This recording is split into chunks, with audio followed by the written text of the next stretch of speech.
Breaking news on YourIowa.com is brought to you by the Commission on U.S. Territories, striving for equal representation around the globe, and by Keep Iowa First, committed to keeping the Iowa caucuses the first in the nation contest in selecting the presidency of the United States. And now, here's your host, Brent Roski.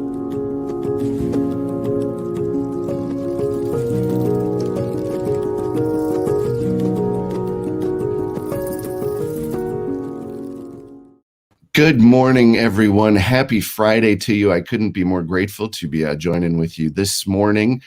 The 1 week anniversary of our program, and thank you to the many folks who have been clicking on and watching this week, and of course to our many guests.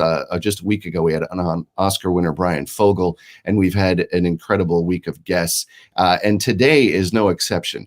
We are starting out today with former Congressman Paul Hodes. I got to know Mr. Hodes during the presidential run just a year and a half ago, and we remained in touch. So very grateful to him. He's going to walk us through some of the steps that Congress is considering taking from fallout from Wednesday's events at the Capitol. We're also going to chat with the Senior Communications Officer, Chris Boian, of the United Nations High Commission on Refugees. He's going to tell us about their very valuable work they do there and conflict zones around the world right now.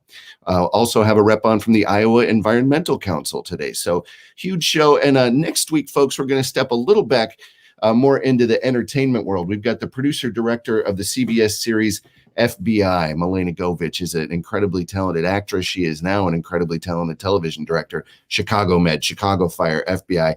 She's killing it out there. So we're very grateful to have Milena on the show next week. Also got the co-creator of Julian Fellowes' new series, my buddy Ian Kelly. Julian Fellowes, of course, created Downton Abbey. Ian is working on his next series. We have Golden Globe winning actress Sally Kirkland, all that, so much more. Hollywood Picks with Lisa Marks, Mom Tips with Britt Slater, all that and so much more. So who is this on our screen? According to the Belfast Telegraph, that is the last man to attack the U.S. Capitol prior to what they're calling the Trump-supporting mob on Wednesday. Who you're looking at is British Army Major General Robert Ross. Yes, Bob Ross, not that one. He's from the county down. He burned down the White House in 1814. He also burned down the Navy Yard and the President's Mansion. In 1814, it was the only time a foreign power captured and occupied Washington. And some good news, we're going to step back into Wednesday's events, but some good news, according to Axios, the Biden administration is saying that upon their taking over the reins of power, they're going to be doing a new stimulus, which is going to make up for, you just got $600. They're going to make up the difference, that $2,000 payment. So everyone's going to get a $1,400 payment. That's what they're trying to get through immediately when they take over. Also in that package would be money for state and local aid and additional monies for vaccine distribution. So folks, without any further delay, let's bring on our friend here, Mr. Paul Hodes. There you are, sir, all the way from the East Coast. Thank you so much for being on the program. Happy to be with you, Brent. It's good to see your face. You too as well, sir. So you are speaking to us. You were a New Hampshire member of the United States Congress, but you're actually speaking to us from Maine. How are things there on the East Coast? Things are cold. There's no snow, which is unusual for this time of year, but things are strange all over the country. We're dealing with COVID spike. We're all hunkered down watching the events of the past 24, 48 hours with shock and surprise. Let's talk about that. So today, reports are that at noon, House Democrats are actually having a call at noon to discuss not only impeachment, but also invoking the 25th Amendment and, of course, all the events that happened there at the Capitol. You were a member of Congress. What would you, if you were in the House right now, what would you be advocating to do, and what do you think is possible to do in the short time left in the Trump administration? Sure. There are competing principles for the Democrats here. First of all, let's recognize that this is unprecedented. It's unusual, to say the least. The Capitol has not been attacked since the War of 1812. This time it was neo-Nazi, white supremacist, QAnon domestic terrorists who decided to take matters into their own hands, incited by the president, incited by Republicans in Congress, incited by the president's enablers. I called for the 25th Amendment to be invoked after the phone call he had with the Georgia Secretary of State. I read the transcript, I watched the call, and I said, this is a guy who's completely unhinged and unfit for office. So the events of the past few days were, I think, the unfortunately logical culmination of everything that he's been doing for the past 4 years. I mean, he's somebody, if you took him literally, you could see this coming. And I've had discussions with members of Congress about the potential for violence around these elections and the election results for not just hours or not just days, but for months. We have been thinking about it. Nobody thought it would come to this, and nobody thought that the law enforcement presence, I know how things are done there. Nobody imagined that it would be so weak and easily overrun. That said, yeah. Go ahead. So in terms of the tools available, there were 13 days left in the Trump administration, and there's I'm sure, a political balance being considered between accountability and something to prevent any further craziness, if that can be done, and the political implications, which are not very clear for Democrats in pursuing either the 25th Amendment or impeachment. The 25th Amendment is not something Democrats can order. It's not something they can initiate. It's not something they can do. Under the 25th Amendment, it's up to the vice president and the cabinet to say that the president is unfit to fulfill his duties and needs to be removed. And the way that works is, if the vice president and a majority of the cabinet say that, the president is removed immediately. He then can go and say, no, wait a second, I'm not unfit. I contest this. And it goes back to Congress, and then it ping-pongs back and forth. So it's not an immediate balm. He gets his job back by saying, no, wait a second, I'm fit for office. And then it's back over to the vice president and cabinet to try to do something about that over 4 days. Then it could end up back to the House, where they have 21 days to decide. So you can see that the process, which has not really been discussed anywhere that I've seen on television in any depth, takes a while. But it is a way for the vice president in extreme circumstances to take charge. It's never been used to say that a president is unfit because of mental incapacity and unfitness for office. It's been used when a president has had to undergo a surgical procedure where he's briefly out of commission for anesthesia. So I don't think the vice president is going to move forward on it. We've seen cabinet resignations. They don't want to be held to vote on this. Impeachment can be something, it's a tool that the Democrats have that they can initiate. And remember, impeachment in the House is different than conviction after a trial in the Senate. The president has been impeached once. The Democrats could move rapidly to present articles of impeachment, take a vote on it, and he would, if assuming a majority of Democrats, in the slim majority they now have in the House, but assuming the Democrats go along, this president would be the only president to be impeached twice. So right now you've got Speaker Pelosi is advocating for action, impeachment or 25th Amendment. They're talking about it at noon. Senator Schumer is advocating it for it as well. Back here locally in Iowa, this is from Cindy Axney. She's the congressperson for this district. She's saying the violence, insurrection, unfortunate loss of life is unacceptable. And you see here the last line, the 25th Amendment must be immediately invoked to remove him from office. So I think that's really in stark contrast. She was that was just yesterday saying 25th Amendment is the direction that she would like to go. And as you mentioned, it's never been invoked. The other articles of the amendment have been invoked, but not Article 4, that what we're talking about.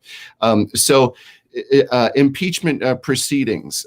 Walk people through Is that something the speaker initiates, or what would actually happen? We've sat through it now once with Donald Trump. Obviously, he was impeached, but he wasn't voted to be removed from office.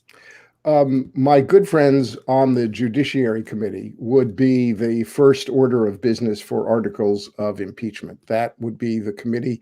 When bills or law starts in the House, they generally start with a committee. That's generally where it starts. And in this case, it would be the Judiciary Committee. Representative Omar from Minnesota has drafted articles of impeachment.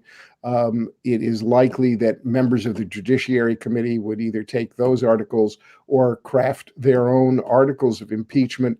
They would meet quickly to hold a vote on those articles of impeachment. Because Democrats hold a majority in the House, there are now a majority of Democrats on the House Judiciary Committee. They would pass it out of the committee. It would then go to the Speaker to schedule debate and vote on those articles on the House floor. She would be working with the Rules Committee to set the rules for the debate. And all this, under these circumstances, with this time frame, would be happening in rapid fire order. Unlike the usual course that a bill takes and articles of impeachment take, with all kinds of investigation and hearings and lots of work in advance. In this case, this would have to be done literally overnight, or in a day or two.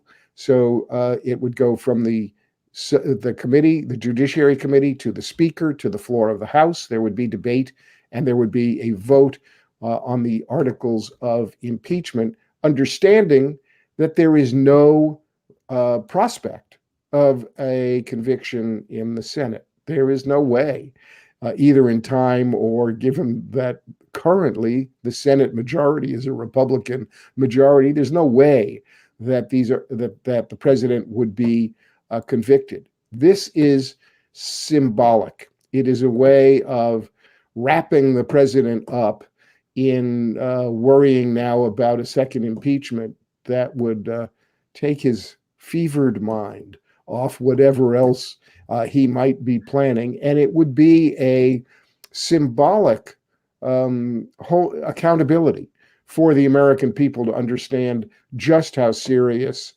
his actions have been. Former Congressman Paul Hodes, thank you so much, my friend, for being on this morning and explaining all that to us. And we hope to have you on again the program in the future to give us your wise words there from the East Coast. Thank you so much, my friend. Okay, Brent, happy to be with you. Folks, up next, we've got Chris Boian. He is the Senior Communications Officer with the United Nations High Commission on Refugees. We're going to show a video they were kind enough to provide to us, and then we're going to have on Ms. Boian. When the crisis raised, all my dreams has been destroyed. Yo nunca pensé salir de mi país. Ile yote ilituogopesha sana na mpaka hivi tulikimbilia mikono wazi.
Good morning, everyone. Welcome back to the program.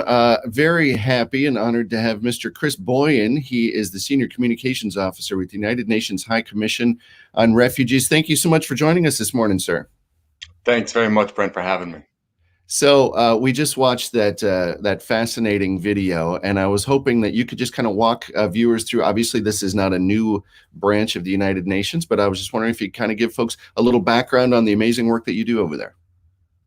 Sure. Well, the Office of the United Nations High Commissioner for Refugees was formed in 1950, as we just saw in that video, in the immediate aftermath of World War II, at a time when many, many millions of families had been forcibly uprooted by the horrors of World War II.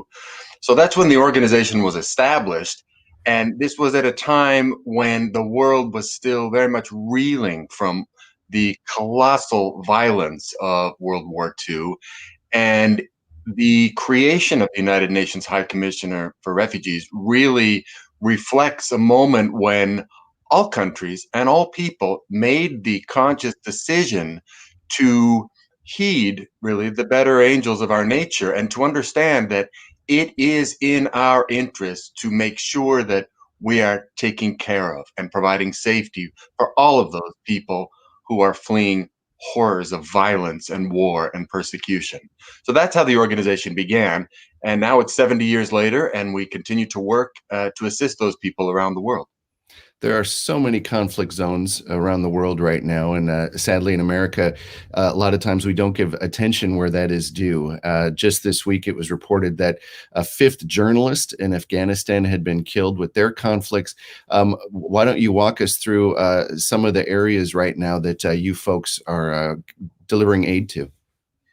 Yes, we have staff working in the field around the world. Our organization is very, as we say, operational. In other words, the vast majority of our staff are in the field where the conflicts are occurring and where these people are fleeing that large scale violence and persecution.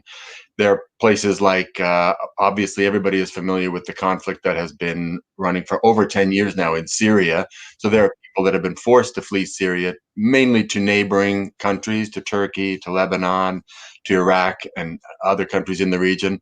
There are also hundreds and hundreds of thousands, close to 1 million people that have fled Myanmar and have sought safe ground in neighboring Bangladesh.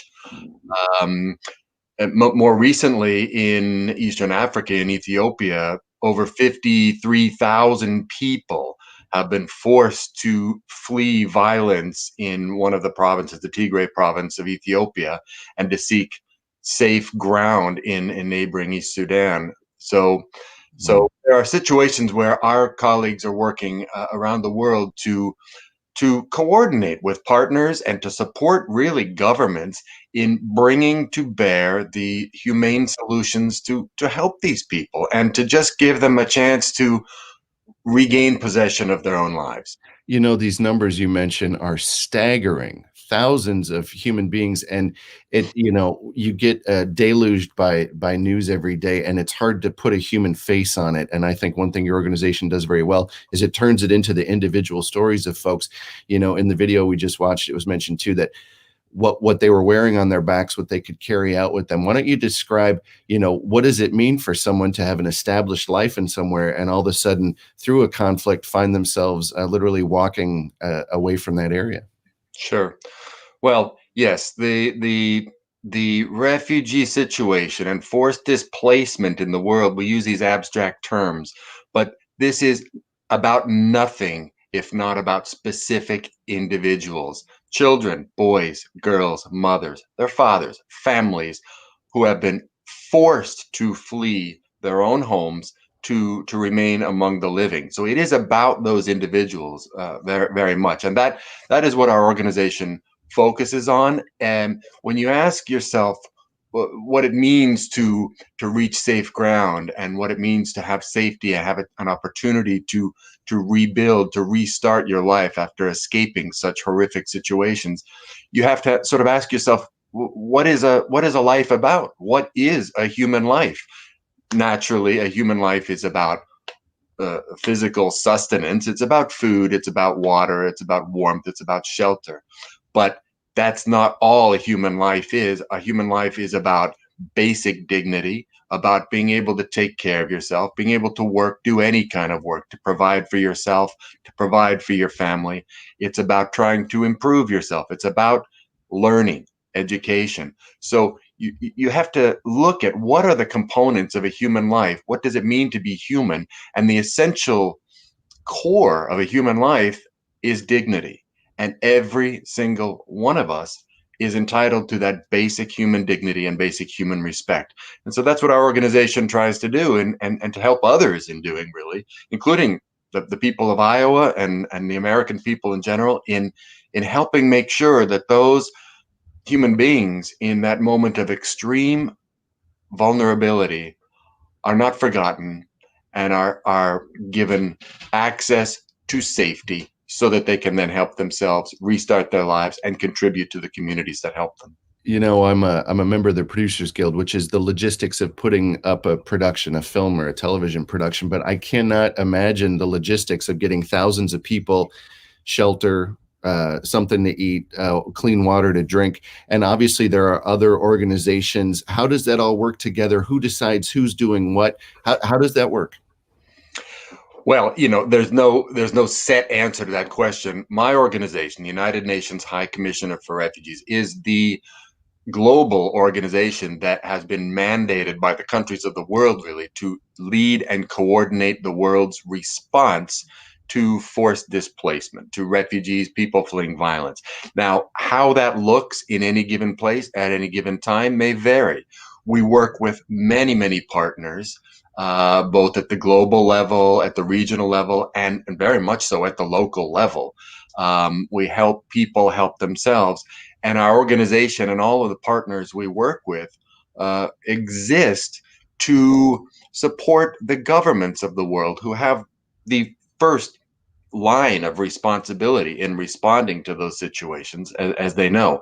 So it doesn't look the same in any two places. And yes, it involves instant emergency relief in those places and at those times where it's needed. That's shelter, that's food, that's water, that's blankets in the winter, that's making sure people can physically survive. But we also work with a number of partners to bring in solutions in terms of education, in terms of gender rights, and preventing sexual and gender-based violence in these situations around the world, in terms of training and livelihood education for people that have been uprooted from their homes and the places where they would have been going down those paths anyway. So it's a complex situation. It doesn't ever look the same in any two places, but there are some basic principles that UNHCR, my organization, and the others that we work with, try to apply, some standards that were really fixed by human beings, by the countries of the world, the governments of the world, and all people, to try to make sure that those basic standards that respect human dignity and the right of every human being to live in safety, we try to find ways to apply those principles in manners that are practical, achievable, and safe for everybody involved. So your organization has been going for 70 years doing this amazing work. We are on the brink here. We're in a brand new year. What would you like to see happen? How can people help your organization do the work that you do? I think the first thing that I would encourage people to do is just to learn about what we are talking about here, because it's true that sometimes some of the terms we use and some of the numbers and the statistics can become a little bit mind-numbing, as you pointed out, and they start to become an abstraction. It's important to remember that every single one of these people is an individual, a person, really just like you or like me. So I would say start with educating yourself. And I would also say that it is very, very important for people to remember that although these things may seem like distant abstractions, things occurring in faraway lands, numbers that are of a colossal scale, it's important to remember that there's nothing about any of this that isn't actually solvable and very much within reach. So there are resources that you can use. You can look at, I would recommend that people look at the website unrefugees.org here in the United States to educate themselves about where the crises are at the moment and what they can actually do to contribute and to help. But that would be the first order of business, I would think. And as I said, it's important to remember that the global refugee crisis, as it's often called, is a manageable one and can be addressed in ways that serve the interests of all of us. You know, it's when you see these photographs, a big wide shot, and you see all these pods, the different tents set up, the temporary shelters, so many of them. It's obviously so easy to look at this as a group of people. It's just, oh, those are the refugees. Every family has their own story. Every family's been uprooted. Every family had ties. And I try to imagine if someone said, you know, you've got 10 minutes to get out of here, grab and go. The closest thing that I've seen like that, there's a documentary called Rebuilding Paradise that Ron Howard did this year, and we're having one of the producers on next week. Similar, grab what you can, and the house was burned down, but obviously conflict zones is a much more immediate and incredibly dangerous situation all around the world. It's happening right now. So yes, I encourage viewers, get involved, learn more, and we will be putting links up on this website to learn more. And Chris, I hope that we can get you to come back on the show. And now that we've got a basis, obviously people know what you do, but now that our viewers know even more, to go into even more depth, country to country, and where things are happening. So we'll take that on in the future, I hope. Thank you, Brent. Be happy to come back anytime. Folks, thank you so much for watching this far. Don't go anywhere. We've got a representative from the Iowa Environmental Council on next. But first, we're going to show you a piece I directed with Martin Sheen, Allison Janney, and the cast of The West Wing for a group called Justice for Vets. Don't go anywhere. A decade of war has taken an unprecedented toll on our men and women in uniform. Most veterans return to our communities as leaders, but everyone's journey home is not the same. Hundreds of thousands of our veterans are suffering from the trauma of war. Without assistance, the downward spiral can be quick and destructive. It doesn't have to be this way. At Justice for Vets, we believe that every veteran should have the opportunity for treatment and restoration. Justice for Vets is the only national organization dedicated to the expansion of veterans' treatment courts. Veterans treatment courts hold our veterans accountable for their actions. By providing structure, treatment, and mentoring, these courts help our veterans and their families get their lives back on track. And veterans treatment courts work. We ask much of our men and women in uniform, and they ask little in return. It is our collective duty to come to their aid when they struggle on the home front. This not only honors their sacrifice, but makes our communities stronger. A donation to Justice for Vets helps put a veterans treatment court within reach of every veteran in need. A donation to Justice for Vets keeps veterans in treatment where they belong. A donation to Justice for Vets shows your commitment to leaving no veteran behind. A donation to Justice for Vets will help save lives, restore families, and rebuild communities. Get involved and go to justiceforvets.org. Veterans fought for our freedom. Now it's our turn to fight for theirs. Thank you.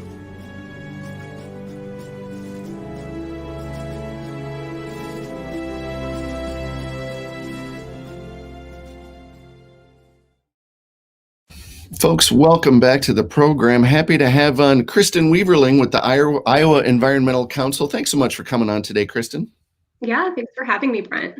So I obviously a huge show today. A big thanks to Congressman Hodes and Mr. Boian from the United Nations, but always an Iowa angle to this program. So why don't you give folks a little the elevator pitch as it was on the Iowa Environmental Council? What do you folks do over there?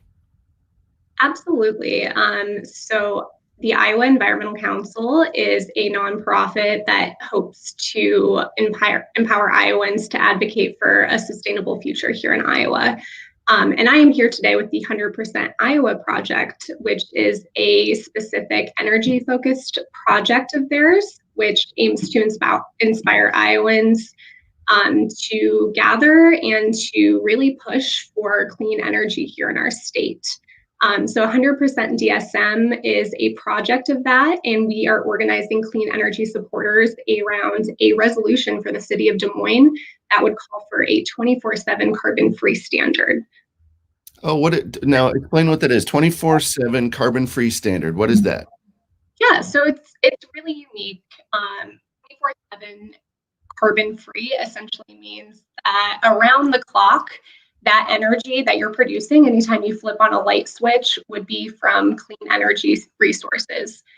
So right now in Iowa, we are a leader in clean energy. However, when you do use energy, it's typically a mix of energy coming from both fossil fuels and clean energy. So we're hoping to, get fossil fuels out of the equation and to rely on exclusively renewable energy resources. And we think Iowa is really well positioned to do that since we are a clean energy leader. I don't necessarily think about that. Iowa right now, as far as wind energy, I think we battle between first and second, right? It's either Texas or us right now that has the most wind power here in the United States. It's really incredible. So how far do we have to go as a state to make that goal you're talking about? Yeah, that's a great question. So in 2019, for the first time, Iowa's generation from wind energy actually surpassed coal. So we're at about 41% statewide right now, which is exceptional. And like you had mentioned, Brent, we are producing at the moment the highest amount of wind energy per capita here in Iowa. And we are just behind Texas in terms of capacity, which is really exciting. Which is why we think this goal is attainable here in Des Moines. And Environmental Council, how big is your group? How many people are with it, and how can people learn more? Yeah, so we're small but mighty. Our team has expanded in the past year, really. So we have a team of about 14 folks, and we have an emphasis on both clean energy and clean water here in the state, and we also do some conservation work. So we have a really great website with lots of details, lots of events, lots of ways to get involved. So you can head over to iaenvironment.org to take a look at that and to see our events calendar, ways to get involved. We have membership offerings for, individuals as well as different community groups and businesses. So take a look at that. We offer a lot of exclusive programming to those groups, and we offer folks ways to stay engaged, particularly during the session. Jason owns solar out there in the Cedar Rapids area, and what they've done is they've combined solar on your house to then charge your electric car in the driveway, and really about a 360 approach to clean energy. And I think it's interesting, once people take a first step down this road, that it's a lot easier to attain to have clean energy provided at your house than maybe people realize. Yeah, exactly. So there's a lot individuals can be doing, like installing solar on their homes, electric vehicles, like you'd also mentioned. But there's storage also coming into this equation, So right now, when the sun's not shining, your solar installation might not be producing. But solar or storage is plummeting in cost and becoming more and more attainable for everyday Iowans, which is really exciting. Our utility companies here in Iowa also are big producers of renewable energy. We'd just like to see that increase even more. But that means even if you aren't able to cough up the costs for those technologies right now, a good portion of your energy is clean and renewable, which is really exciting. Kristen Weaverling with the Iowa Environmental Council. Thank you so much for coming on the show today, Kristen. Yeah, thanks for having me, Brent. Anytime. So, folks, a huge thanks to former Congressman Paul Hodes, to Ms. Weaverling, and of course to Chris Boian, who is the Senior Communications Officer for the United Nations High Commission on Refugees. Next week, we've got some amazing show creators, television directors, TV producers, movie producers. It's going to be a full week. I will see you back Monday. Everyone have a great weekend. We'll see you then.